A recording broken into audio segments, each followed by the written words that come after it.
Assalamualaikum. Welcome to SDMES Boys English Medium Primary School, Standard 6, Subject SS, Chapter number 12, Understanding the Map. Map को हम कैसे समझेंगे देख लीजिए। मैप आपने देखा होगा एसएस में जो हम बहुत ज़्यादा यूज़ करते हैं, तो उसको एक्चुअली जब समझ ना हो, जब डिस्क्रिप्शन शॉर्ट में दिए होते हैं बॉक्स में, तो मैप को कैसे समझ सकते हैं वो हम देखेंगे। Tourist visit different tourist destinations of Gujarat like Somnath, Dwarka, Tarnetar, Ambaji, Dhordo, Saputara etcetera. तो हम सिर्फ अगर गुजरात की ही बात करें तो गुजरात की ये सारी प्लेस जो है वो फेमस है। और टूरिस्ट जो होते हैं, हम तो देखो यहाँ के रहने वाले हैं तो हमें कुछ कुछ आइडिया आ जाता है, लेकिन जो बाहर से आने वाले लोग होते हैं, जो पहली बार आए हुए होते हैं, उनको ज़्यादातर मैप का इस्तेमाल करना पड़ता है। In spite of being unknown with the geographical area of tourist destinations, they can reach the destination very easily. जबकि वो उस प्लेस के रहने वाले नहीं होते, फिर भी वो प्लेस पर आसानी से पहुंच सकते हैं। What is the reason of it? कैसे पहुंच पाते हैं? The reason is only that they have map showing tourist destinations. तो वजह यही है कि उनके पास एक मैप होता है जो कि टूरिस्ट डेस्टिनेशंस को अच्छे से यूज होता है और वो दिखाता है। They can receive information of the tourist spots destinations by reading different map. तो मैप के इस्तेमाल से हम जो जगह पे कभी पहले गए नहीं है वहां पर भी अच्छे से पहुंच सकते हैं।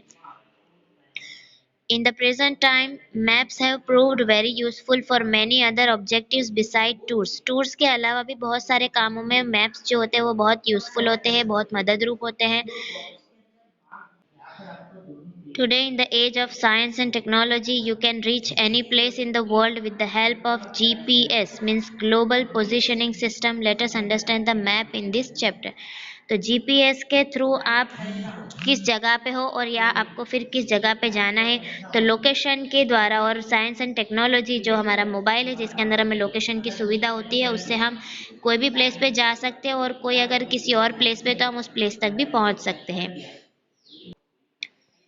So in this world you can reach any place by using science and technology, by using GPS, by using maps. Okay, let us understand this chapter. Map क्या होता है वो हम देखेंगे। सबसे पहले globe of the earth is very important to study the earth. Globe of earth जो गोल ग्लोब होता है, जो कि हमने इसे पिछले वाले में भी देखा था चैप्टर में, ठीक है, वो क्या होता है, वो अर्थ को स्टडी करने में बहुत मददरूप होता है। अर्थ का शेप क्या है, जब तक हमें वो पता ना हो तब तक हम आगे काम नहीं कर पाते।